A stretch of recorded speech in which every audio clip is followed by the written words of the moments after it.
like to start out this afternoon by just mentioning a few things that people do find helpful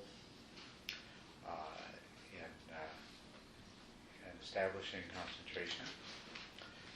And maybe we'll have a chance to try some of these out before too much of your blood has gone to your stomach to make you go to sleep. One thing that is very helpful is counting breaths. If you're having trouble keeping the mind stably on the breath, then it can help to have a kind of target, like you decide that you're going to be able to keep the attention on the breath for 10 consecutive breaths. And if you lose the awareness somewhere in the process, then you just start over again until you succeed in getting to 10. And then once you've done that, then you let go of the counting. But that's something that's helpful. As a matter of fact, I think it's a very good idea, a practice that many, many years I have employed myself, is to always start out every meditation by counting the first 10 breaths. One of the things that I think you'll find if you do that is you immediately become aware if there's some degree of distraction or dullness or agitation of the mind that's present, because it'll be either more or less easy than it is usually to succeed in counting those first 10 breaths without having to start over so many times. The other thing is that if you start each meditation session with counting the breaths, it conditions your mind that when you count breaths, okay, we're meditating now. It makes the transition between a mind that's busy with daily affairs and the mind that's meditating. Another thing that you might find useful is, we've already mentioned that you can note such things as the beginning and the middle and the end and the pause of the breath as you go along.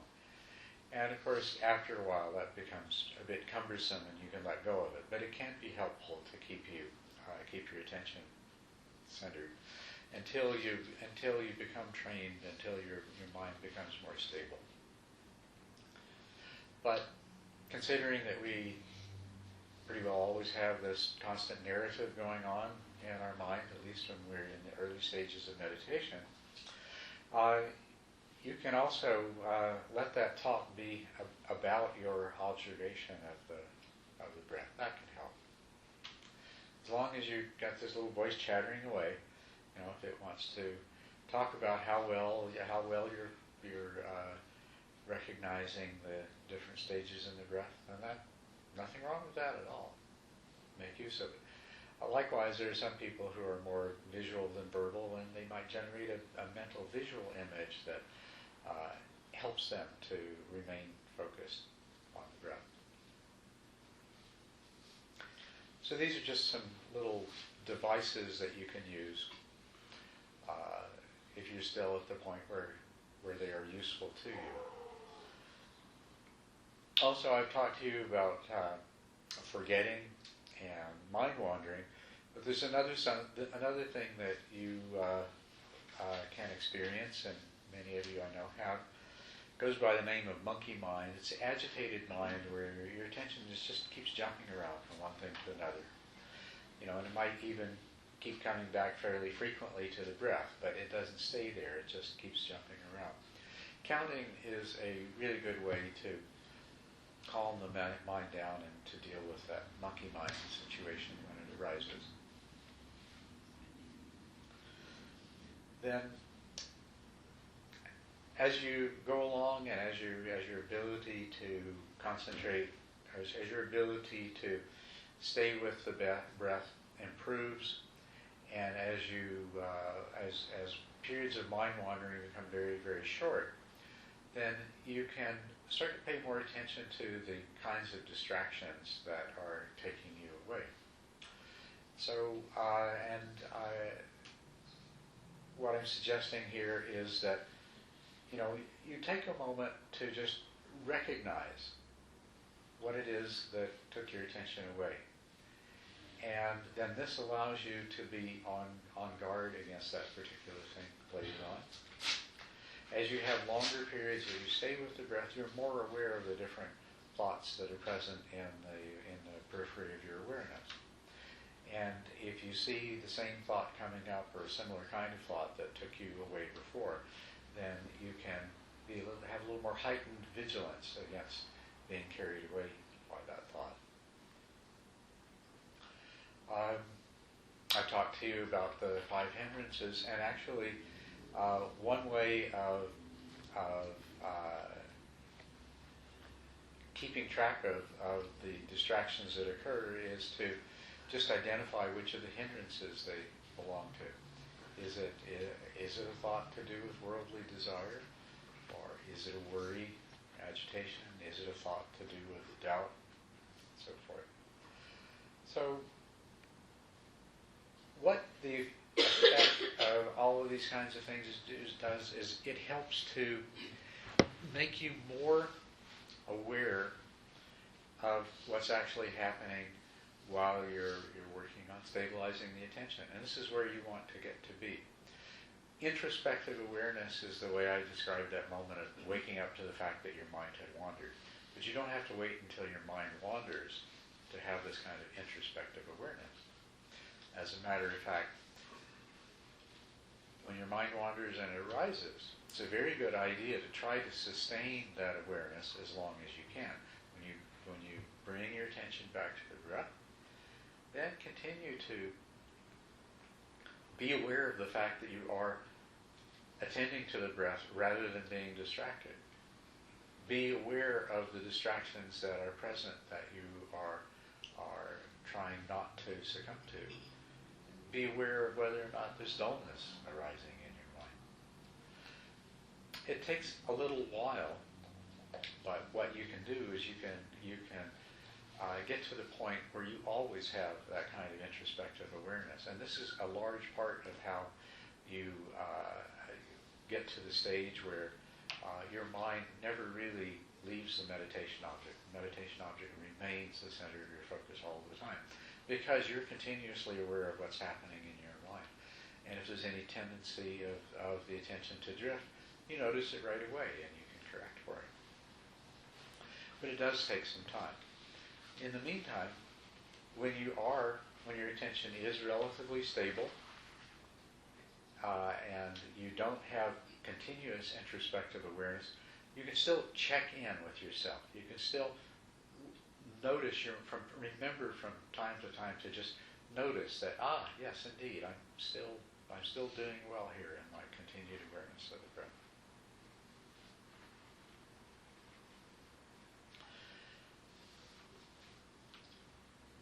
What you are aware of, you can stand in the relationship of being the observer looking at the breath, or the observer looking at some other kind of object.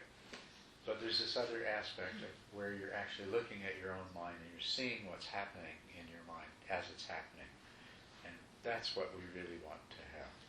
And that's where the success in developing concentration comes from.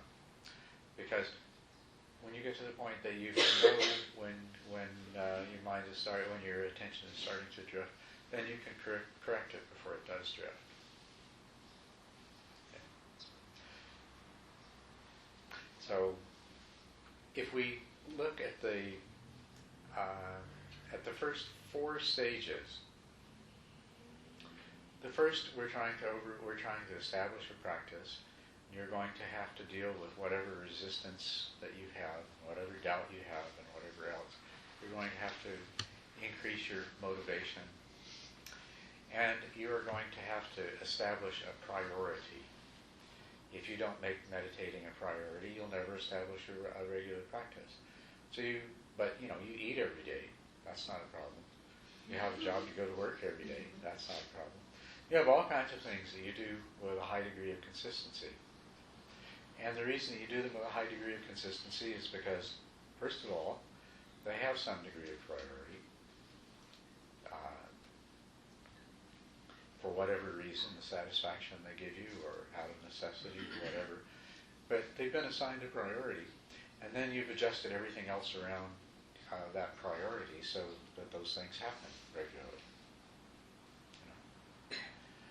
You have to do the same thing with meditation in order for it to become a regular practice. But then if you do so, then it starts to become easier and easier. Throughout the whole process, this is the attitude and approach you want to take. Meditation is time for yourself. Meditation is time for peace of mind. Meditation is something that you do for yourself, for your own benefit, and you want it to be enjoyable.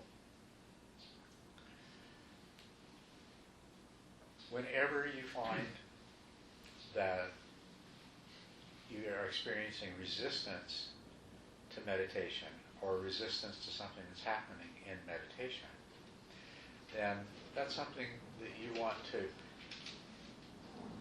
be aware of, examine, and change if you can. If you look at the resistance when it's there, it's probably because you've created some expectations. You don't want to do something that you don't enjoy. You don't want to do something that you feel like you're unsuccessful at. You don't want to do something that seems less important than other things. So find the ways to make meditation be something that you really enjoy rather than any other way that you could look at it. What you hopefully will find very quickly in practice is peace of mind, relaxation, increased clarity.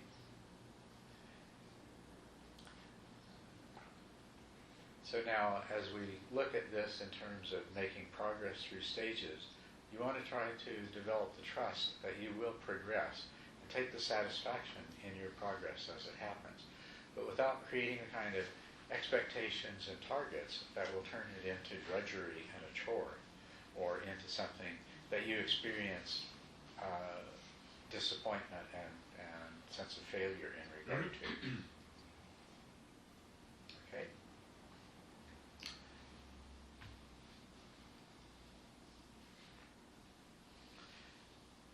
Everyone read over the first 4 stages and familiar with them?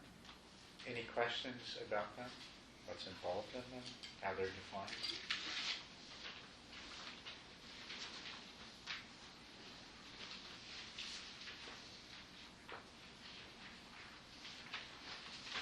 Yes?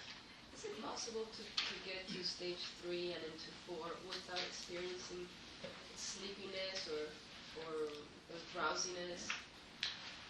It's extremely unlikely, yeah. Right? And that's something that we haven't talked about at all, is dullness and drowsiness, important thing to talk about.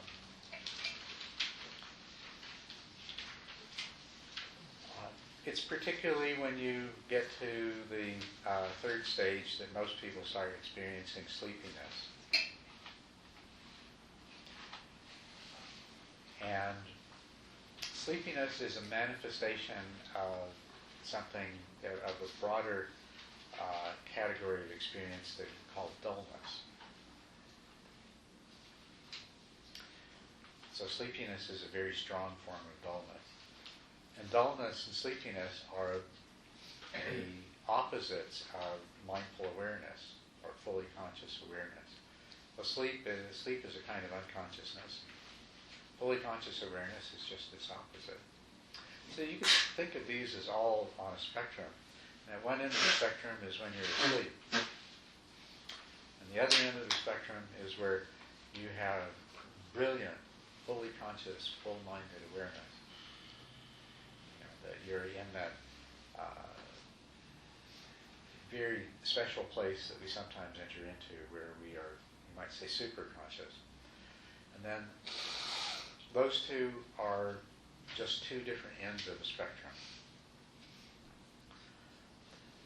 So as we move towards the sleep end of the spectrum, as the dullness end of the spectrum, then what happens is, of course, there's much less clarity in our perception, but there's also a tendency to keep going deeper and deeper into that. And it's also pleasant. Going to sleep is pleasant. Going to sleep when you meditate is pleasant, except that you have to wake up. That's unpleasant. But the reason that we all experience this is that your mind is once again doing what it's used to doing. When you turn the attention inward, you withdraw all of your awareness from external stimulation, you have your eyes closed, then this predisposes you to go to sleep, just as you've been doing all of your life. You go to bed, you close your eyes, and you go to sleep. And so everyone's going to experience it, and you have to work your way through it. Usually, in the third stage, you will start to encounter sleepiness, and so you'll have both periods of mind wandering and periods of sleepiness that you have to deal with, and the sleepiness can be very strong. Then later on, when you get to the fourth stage, the dullness can still lead to sleepiness, but it tends to be not quite as intense, and so you'd be dealing with a lot of dullness that's in the form. It can either be very subtle, where it's just a lack of clarity, or it can start to be where there's distortion of your perception of the meditation object. Dreamlike images begin to arise, and you can actually be sustained somewhere along that spectrum in certain spots for quite a long period of time without actually falling asleep. Although the tendency usually is the dullness gets stronger and stronger until eventually you do fall asleep. But typically what will happen in the third stage is you'll deal with sleepiness for a while, and you get past that as a problem, and then you'll get on and you'll get into the fourth stage. And then once again, as you reach another new level of improvement in your concentration, then you'll start to have to deal with dullness as a more serious problem. You'll have to do that for a while. Once you've succeeded, though, you'll probably be pretty much done with that kind of dullness and sleepiness for good.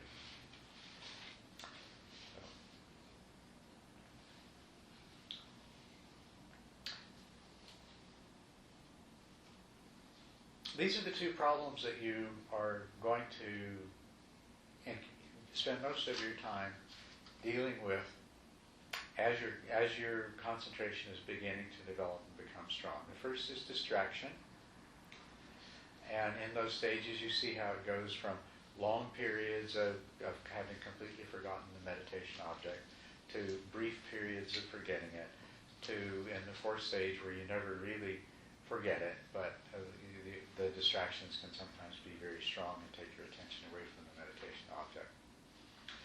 But the other thing that you're dealing with, the other problem, is sleepiness and dullness, where you sit down and your mind starts to lose its clarity and progress towards dullness. And so you have to overcome both of these, but as you succeed in overcoming both of them, they tend to be pretty much permanently overcome. So once you overcome mind wandering, for example, you may occasionally have to deal with it again, but you truly progress to a stage where you very rarely have any episodes of mind wandering. When you overcome the forgetting, the briefer, not so much mind wandering, but just brief forgetting, when you overcome that completely, although it may come back from time to time, it's never really a problem to the same degree. Then in the fourth stage, where what we experience is sometimes you, without losing the meditation object, something else will replace it, and you'll be thinking a thought while you're still following the breath, but you're following the breath in the background. You'll eventually overcome that until your mind stays fully on the meditation object all the time. Although you still may have times when that doesn't happen, but mostly you will have overcome that problem. And so you can see there is a progressive development here that there come to be fewer and fewer problems in the meditation. It becomes easier and easier and it becomes more and more satisfying. There is exactly the same progression with regard to dullness and sleepiness. So it's good to know that. It's good to know that because dullness and sleepiness can be very discouraging and very frustrating. So I'll talk a little bit about how you overcome those. But first of all, is just to recognize that sleepiness is just a very strong form of dullness. Okay?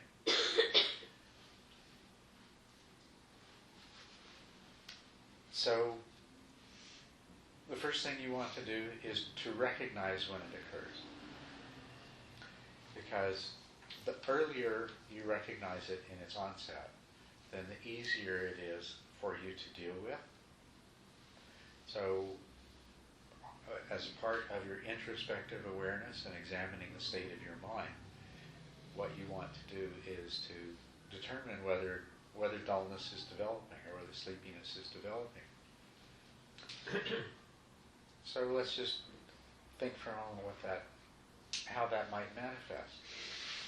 Well, the easiest way to detect subtle dullness is when you lose the clarity of perception of your meditation object, when the sensations of the breath that you're observing become fuzzy and not so clear. But even preceding that is where the mind itself doesn't feel as clear. Right? But that period where the meditation object is not as vividly perceived as before, as that strengthens, it will begin to become actually vague. It's like you're gradually becoming more and more distant from it. And it's just this thing that you're observing that's more indistinct and in the distance. And then very often, what will happen is it will become distorted and it will become something other than what it is. Dreamlike imagery begins to enter into this. It's a hypnagogic state when that happens. And usually very shortly after it's become strong enough that there are these dreamlike images, you'll actually have that sinking feeling into falling asleep, drowsiness. You'll lose awareness entirely and your body will begin to slump and you'll catch it as you jerk upwards. So the earlier you become aware of this, then the easier it is to counteract. And so in terms of the project as a whole, you want to learn to be aware of dullness and sleepiness as early as possible in the process. The second thing is when you become aware that they're there is to rouse yourself out of it. So you do whatever's necessary to rouse yourself from whatever degree of dullness that you're experiencing. And this means that you have to learn ways of doing that. And because the dullness can be very strong or very mild, you can be suffering from a strong tendency to fall asleep, or you can be just in that very vague, fuzzy awareness, then it will take different things to sufficiently rouse you. So, but what you want to do is to bring the energy level of your mind up again enough so that you stay alert at least for several minutes. Okay? And if you stay alert for several minutes, then that's good. You've done enough. You may not become sleepy again. You may not sink into dullness again for the rest of the sit. And if you don't, that's fine. But you do want to stay alert for several minutes. And if that happens, then you've used a strong enough antidote to the dullness or the drowsiness that's present. If, as soon as you bring yourself back up, you feel yourself starting to sink back down again, then you haven't used a strong enough antidote. You need to do something a little more arousing, a little more energizing. And so that's a learning process.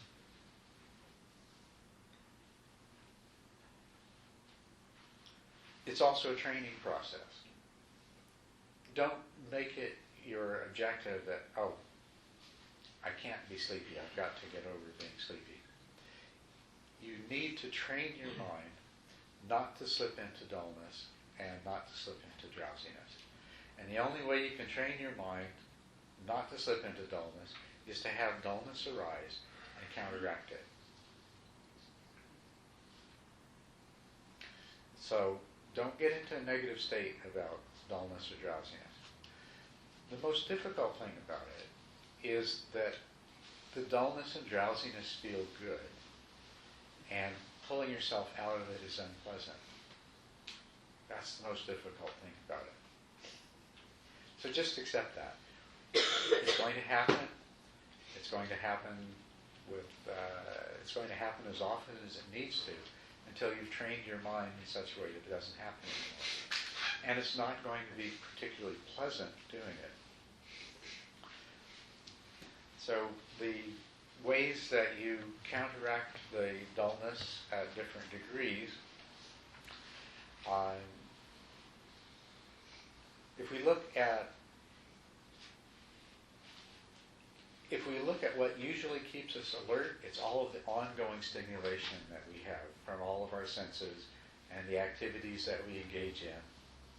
So it's a combination of sensory input and activity, motor activity, that keeps the brain energized, keeps the mind energized, keeps us alert and awake.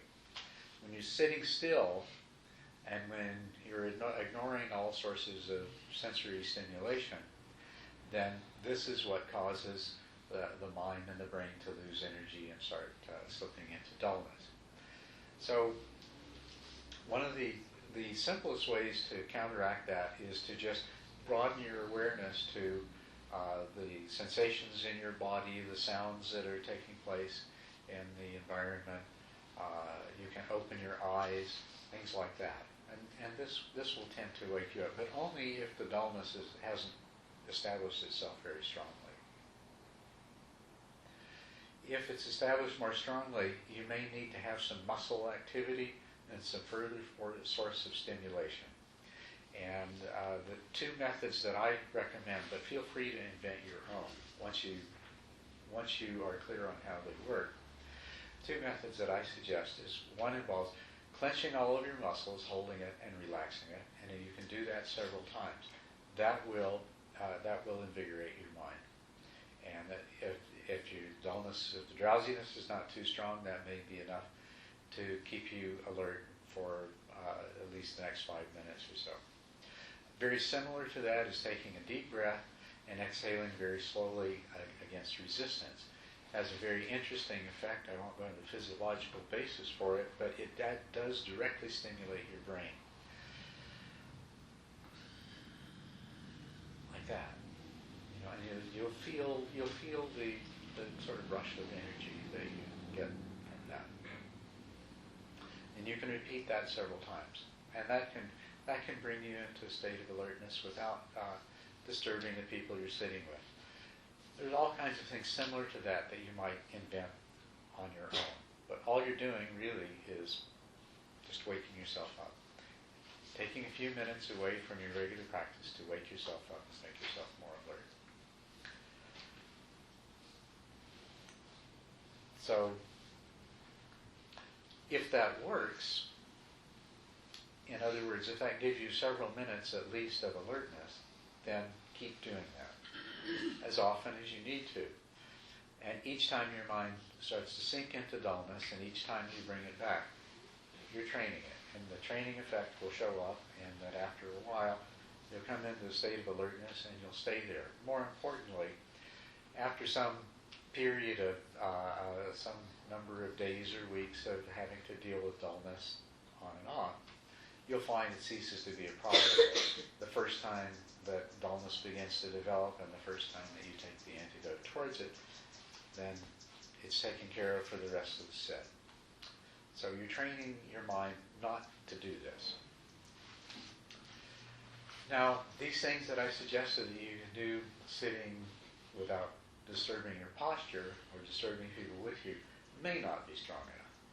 So if you do that, you tense your muscles several times and take a few deep breaths, things like that.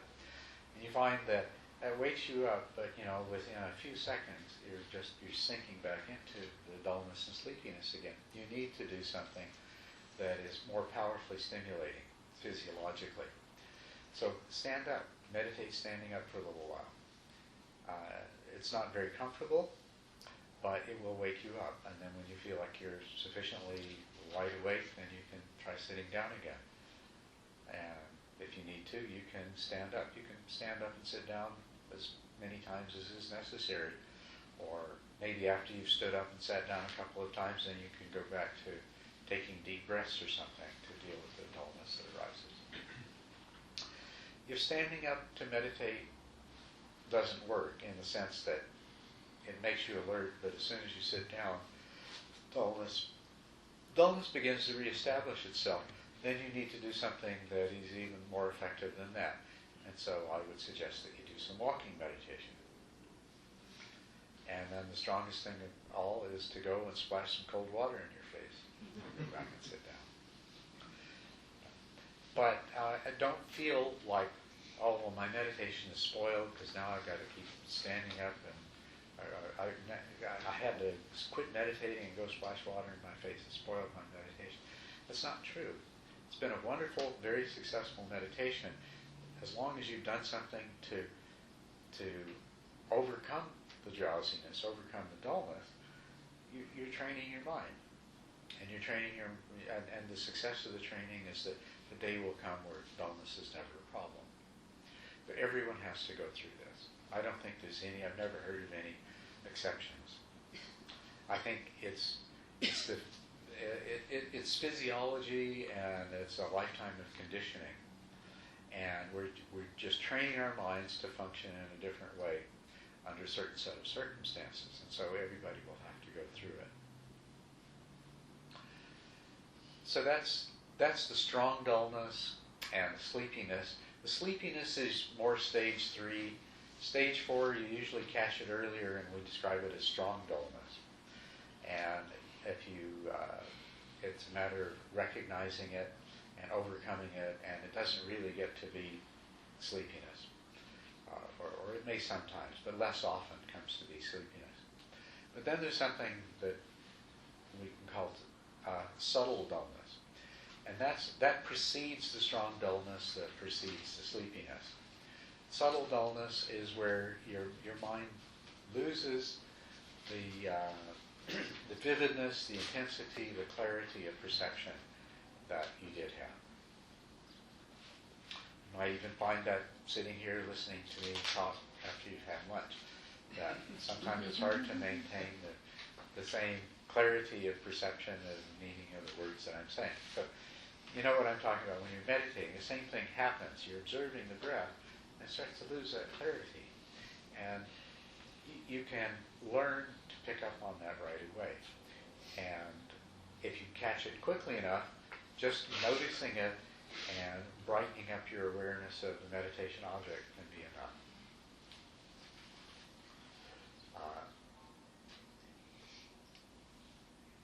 And if that's not enough, then the first thing I mentioned, just leaving the breath aside for a moment, expanding your awareness to all of your body sensations, to the sounds that you hear, to the image of the place that you're at might be enough to stimulate your mind. You can open your eyes. You can meditate with your eyes open. I said earlier it's good to learn to meditate with your eyes open because that's a good way to keep the subtle dullness at bay, is to meditate with your eyes open. Yes?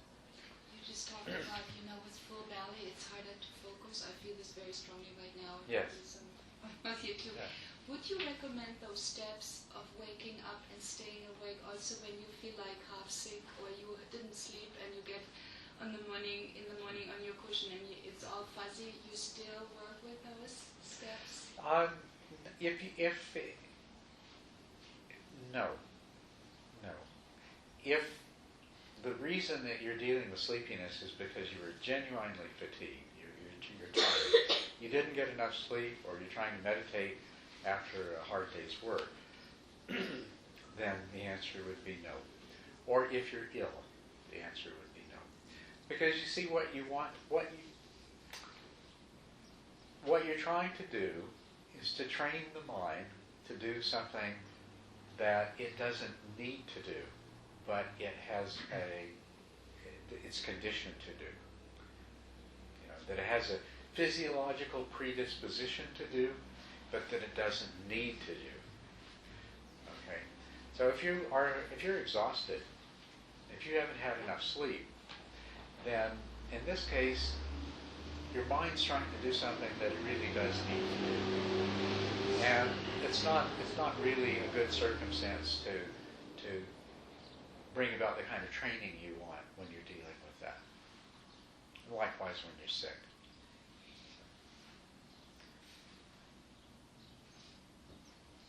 Other questions? So dealing with dullness, dealing with drowsiness is a very completely normal part of meditation. But it is only a phase that you have to go through. And once you've gone through that phase, it won't be much of a problem anymore. Yes? So if you haven't had enough sleep and your body is tired, and you try to meditate and you're drowsy, is it better to just wait until the next day to meditate, take a nap? It would be better to take a nap, and if you can, meditate after you've rested. Okay. I'm always in favor of not skipping your practice, so if you can have a nap and then meditate, that would be better. But you do have to, you do have to sincerely judge that there is a physiological need for rest, rather than say, oh no, well, I must not have slept that well last night, so I think I'll go have a nap. Now, if you're sure that's the case, great, but we can fool ourselves, so don't do that.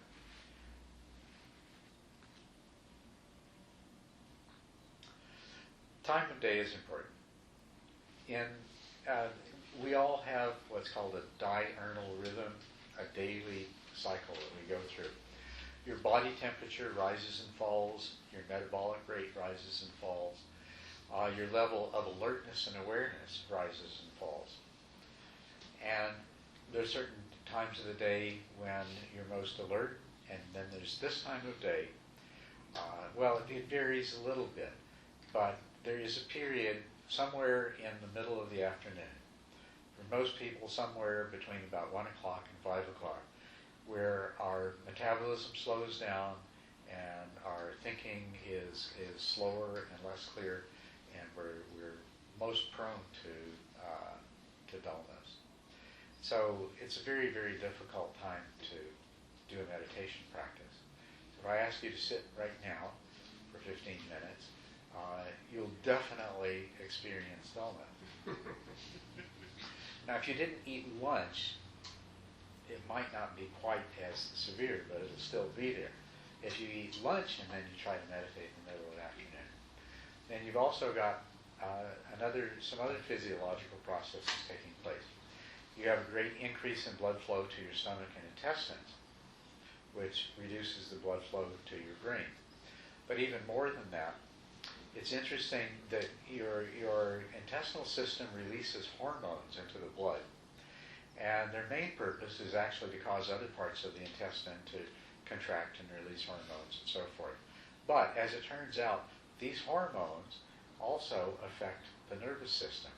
And they are also part of what creates a sluggishness in the afternoon.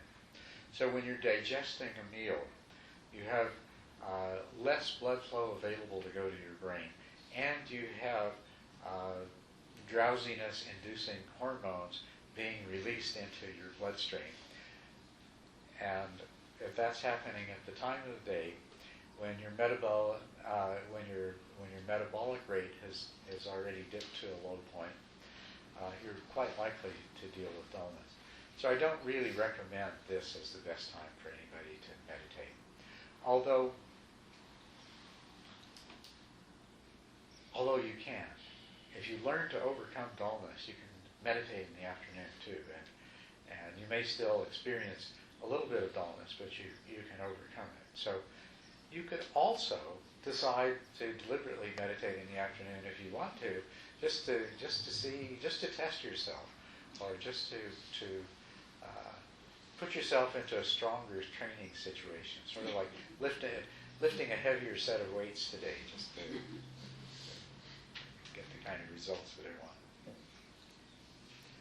So I've let too much time go since we sat down after lunch. You've already got all those sleepy hormones and all that sluggishness happening. So we better not sit right now. We better wait till a little later to do that. So let's just go back to trying to get really clear on what these first 4 stages are all about.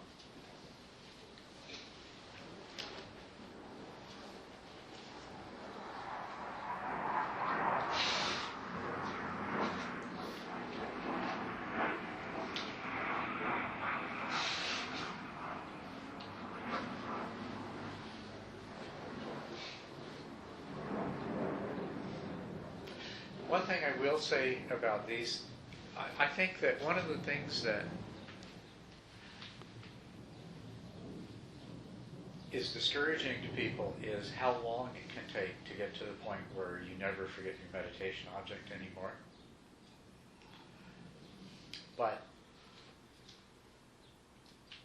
how long that takes depends a lot on whether you approach your practice in the best possible way. Regularity is really important. Practicing every day. And practicing for a sufficiently long period of time. I really recommend an hour a day. But I realize that's difficult to do. So that's why the first of these 4 stages is developing a regular practice. And you might first develop a practice that involves 20 minutes or half an hour of sitting, and then gradually extend that to longer periods. But a lot of people that have been meditating for years still find that they forget the meditation object and their mind wanders. And hopefully, I believe, most of them that this is true of, it's because they haven't been aware of this particular approach of recognizing how this training unfolds.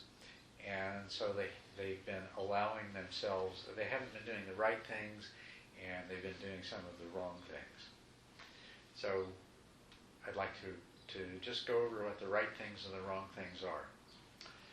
The wrong things are any sort of negative mental attitudes, self-critical attitudes, feelings of frustration, things like that.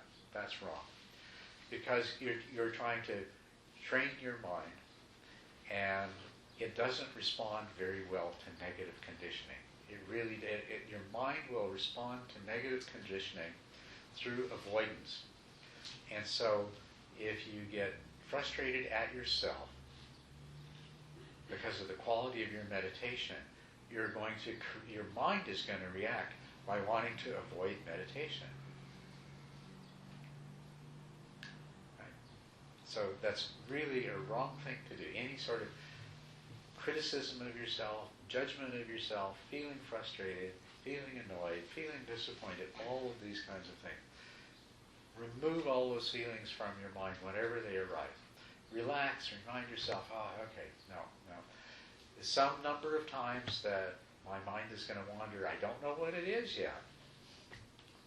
But it has to happen. Maybe 5,372, and I don't know. Might have to happen. Might have only 250 times left that I have to recognize this has happened. Feel good about recognizing that it's happened and bring my attention back before I get to the point where it doesn't happen anymore. And maybe that's kind of a silly example, but the point is that you just keep doing the simple thing over and over again, and eventually the problem disappears. And the way that manifests, the way that disappearance manifests, is that you notice the mind wandering sooner and sooner, and the and then it takes longer while you're on the meditation object before the next time that you forget and the mind wanders. So that's how the success manifests. And so you just trust that if you don't allow negative feelings to arise, and if you continue to positively reinforce the recognition of the coming into the present, into awareness, that it will take care of itself, then it will happen more quickly. The other thing that you don't do is you don't try to stop thoughts. You don't try to stop being aware of other sounds and sensations and things like that. You just accept. You let them be there. Let all of that be there. It's not until you're well beyond the fourth stage that you even begin, at the very least, to concern yourself with the idea that these things might disappear, that they might go away. You just allow them to be there and be content with trying to become continuously aware of the meditation object.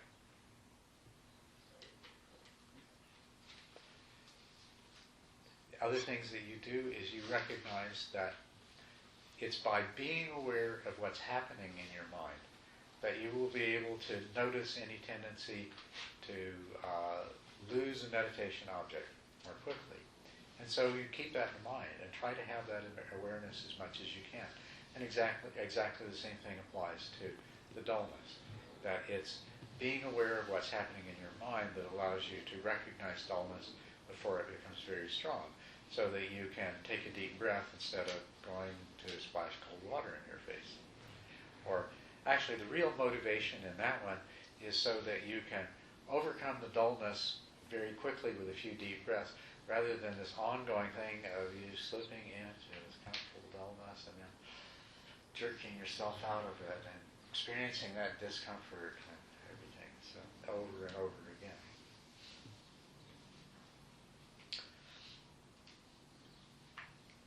How many of you are feeling dullness right now? Now stand up for a minute. Yeah.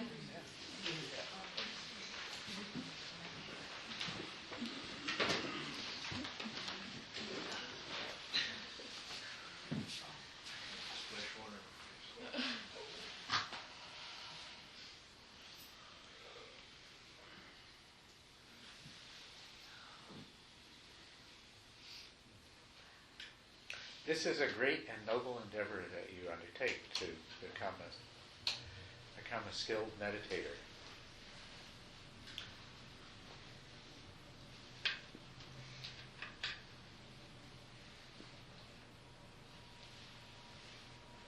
It's also a lot to take in here. It's not just here.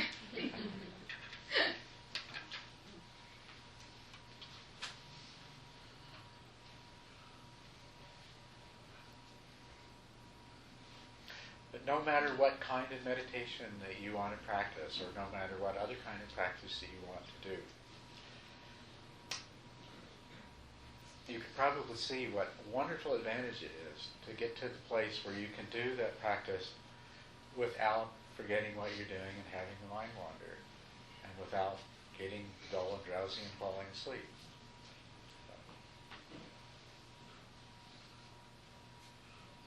So this is just such an important thing to do. Such a wonderful thing when you've succeeded at it. And it shouldn't take you too long either. Right? So don't let yourself become at all discouraged. You sit down whenever you're ready. You keep standing, that's fine.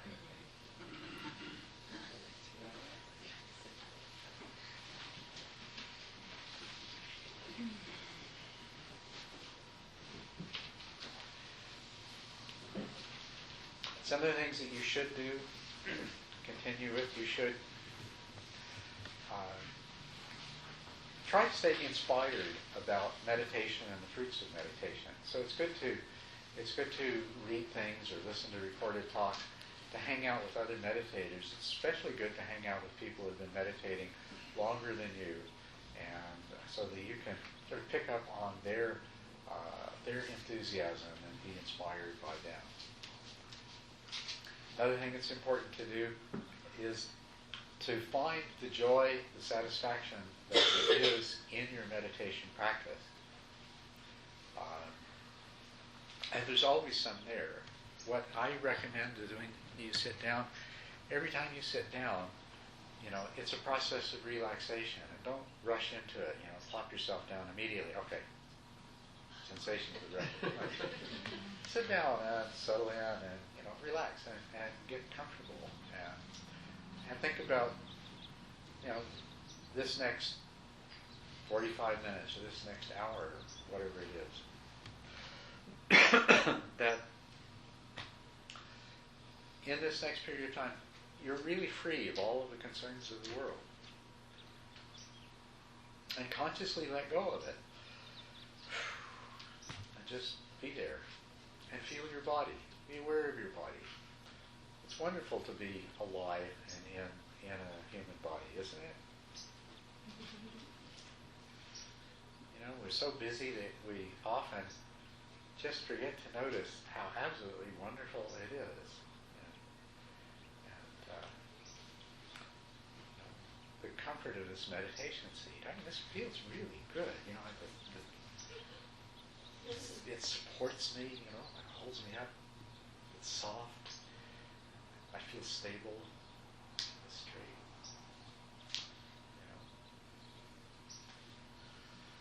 Experience your body fully. Not just the sensations in your skin, but in your muscles and your joints and everything else. And relax them. Let go. And so you start out your meditation, this period of time that you really don't have anything else to be too concerned about. The rest of the world has been set aside. It's just you and your mind and your body. And taking this moment to appreciate your body and the earth that you're on and a part of. And the delightful feelings of that. And then you're ready to start bringing the awareness.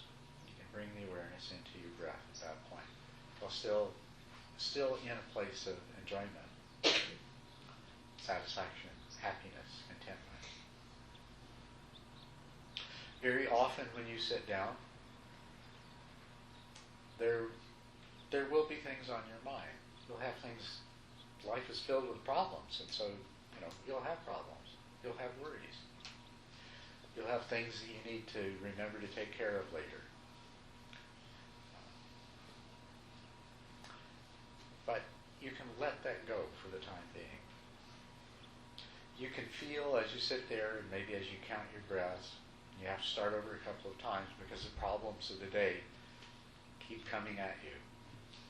But you can know that in a few minutes, your mind's going to calm down and it's going to let go of those things too.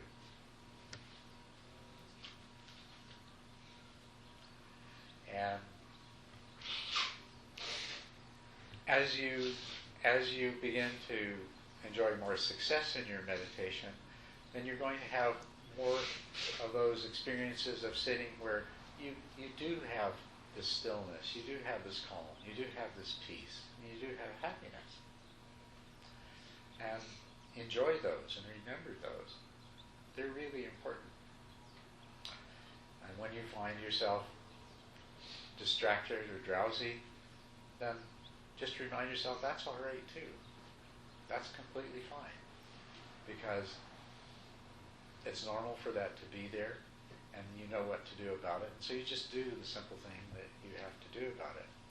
Meditation is the simplest thing in the world. All you do is observe the sensations of your breath, or observe whatever meditation object that you have. Engage with it. Try to enjoy it. Take interest in it. And then, if you discover that your faculty for sustained attention isn't quite well trained enough and your mind's gone somewhere else, then be glad that that other mental faculty that made you aware of it is still functioning. And then gently bring your mind back to being relaxed, to being calm, to letting go of all of the stress of the day. Check into your body.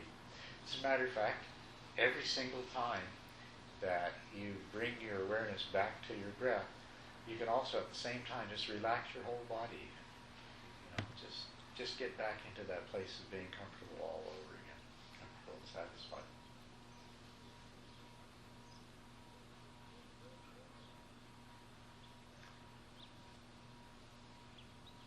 If drowsiness arises, don't resist it, don't fight with it, welcome it. Okay, this is my opportunity to train the drowsiness to go away. When the problems of the day cause your mind to be too agitated, well, welcome that. This is the opportunity to meditate with that as the challenge of the day. And that's all it is. It's just the challenge of the day. There's no such thing as a bad meditation, except a meditation where you give up. If you get discouraged, and if you give up, then you could say that was a bad meditation. But if you just keep doing what's there to be done, and doing it in the most relaxed and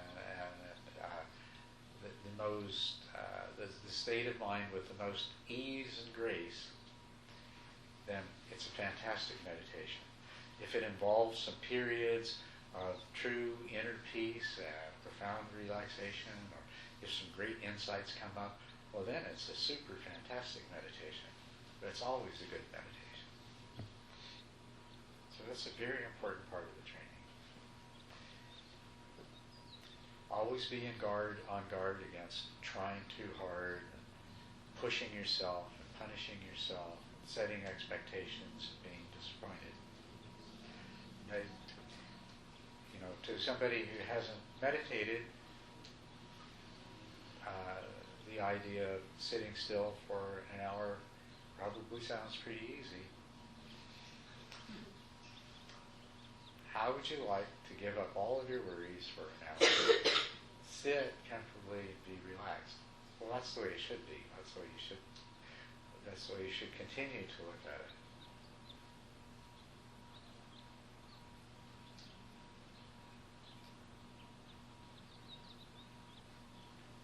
After a while, your directed attention will become so good that you notice that even when there's a distraction, the mind just easily comes back. As soon as you realize there's a distraction, the mind comes back.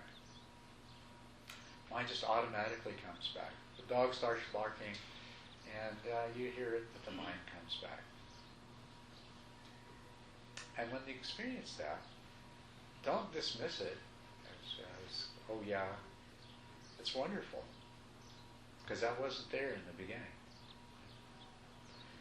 And when your sustained attention becomes so good that you have long periods of time with your meditation object, that too is wonderful. You know, you should, if you lose awareness, you should approach it more with an attitude of, wow, that was wonderful how long I went before this happened. Isn't this great? When you start having those longer periods where you stay with the meditation object without interruption, one of the most wonderful things, I think, is that you become aware of what I call the inner landscape of your mind. You start to become aware of what's going on in your mind. Your mind stays still. You know, you can't really see what's around you when your attention is going all over here. But if you hold it steady, then everything is illuminated. And you begin to realize the nature of your mind and the way it works. And that's wonderful. And then you start to see subtler and subtler degrees of it. Emotions start that are, some of you already know this, and some of you may not have realized this yet. But there is a constant flux of different kinds of emotions going through your mind. You notice the really strong ones. You don't often notice the more subtle ones. And we naturally tend to identify with emotions when they're present. You know, I am angry. I am afraid. I am happy. I am annoyed. I am impatient. I am restless.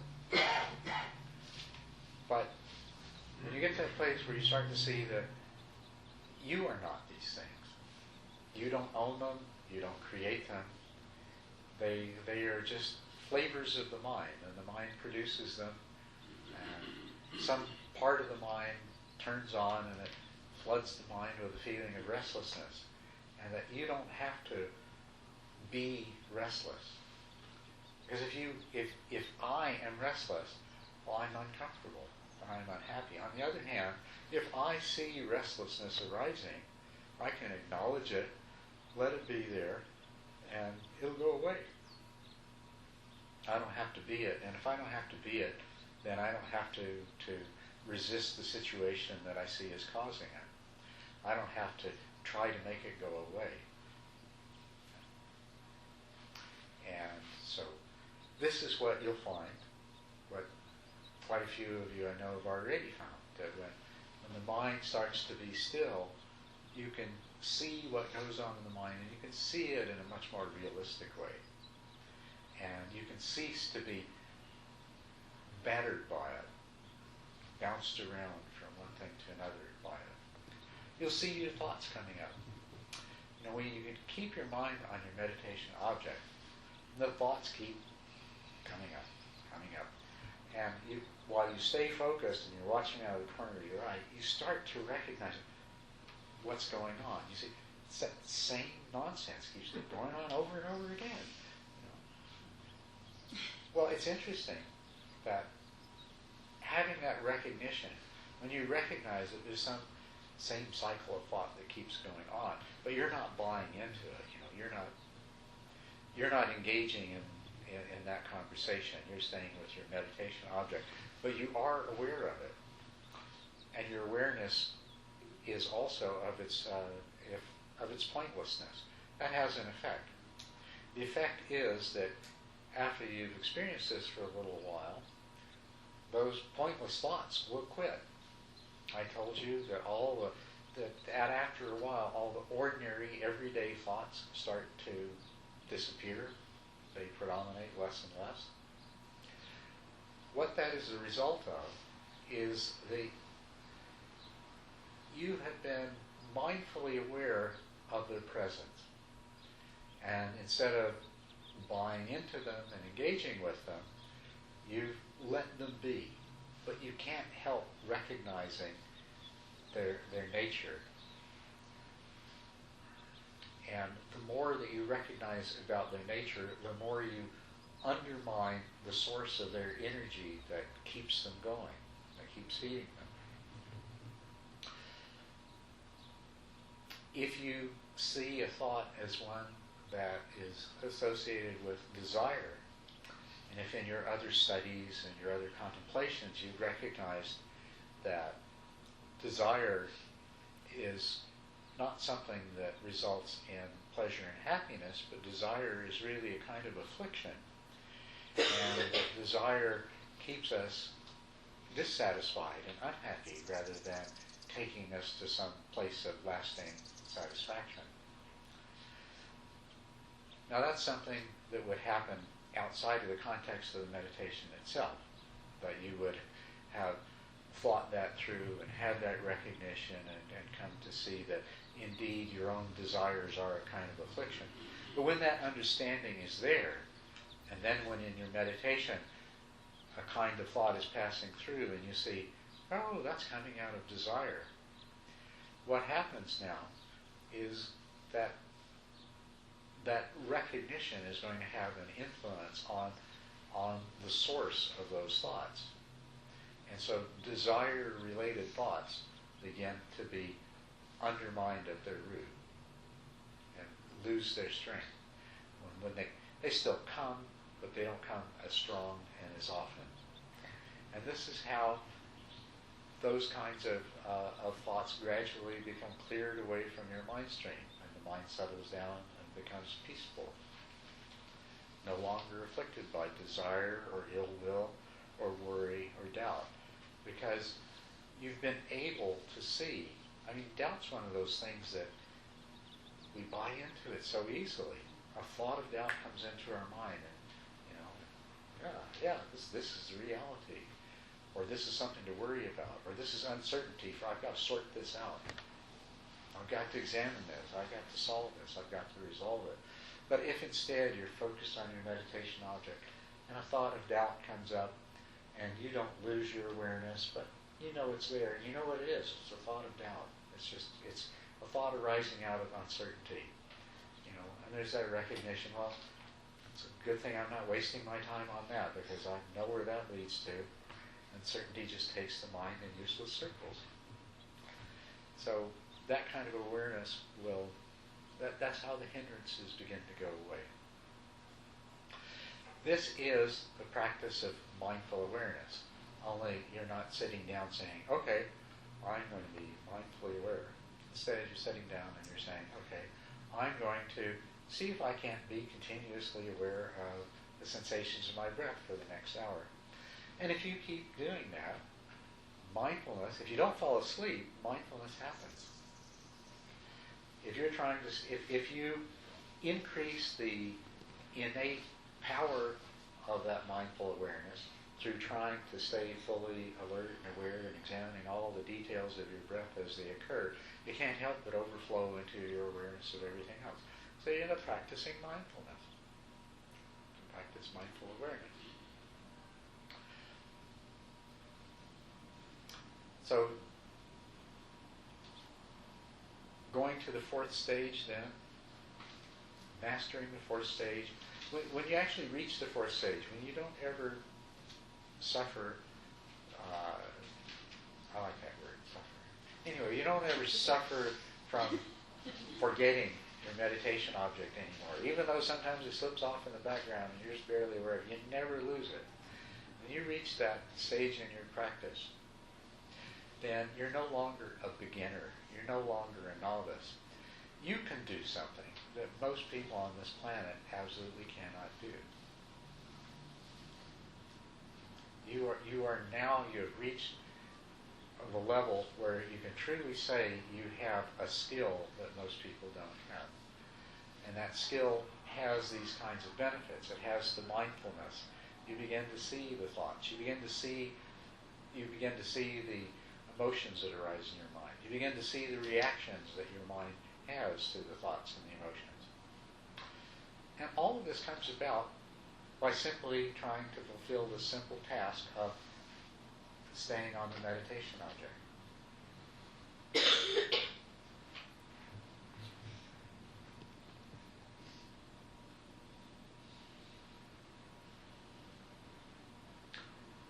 And it really does kind of take care of itself if you let it. And it won't take you that long.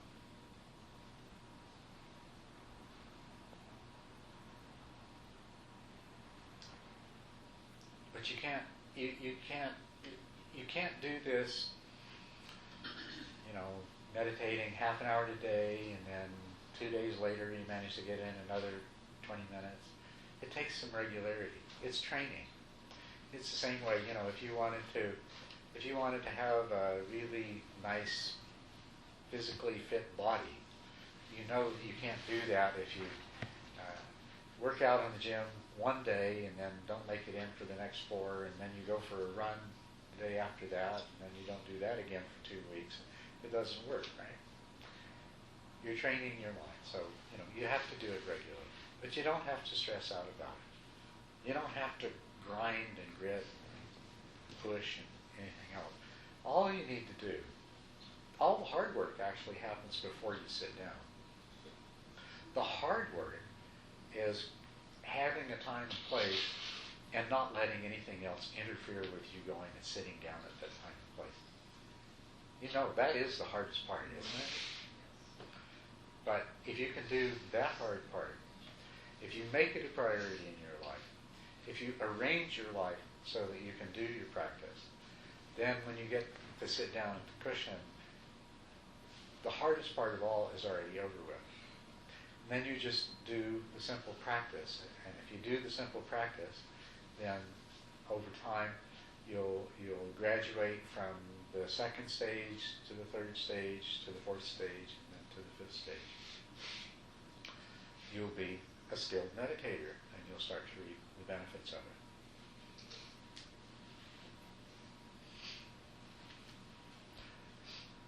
Now there's some other things you can do to help yourself along in this process. One I mentioned earlier, you can take all those little opportunities that arise during the day to practice meditation. 5 minutes here, 2 minutes there, 10 minutes somewhere else. Just relax and follow your breath.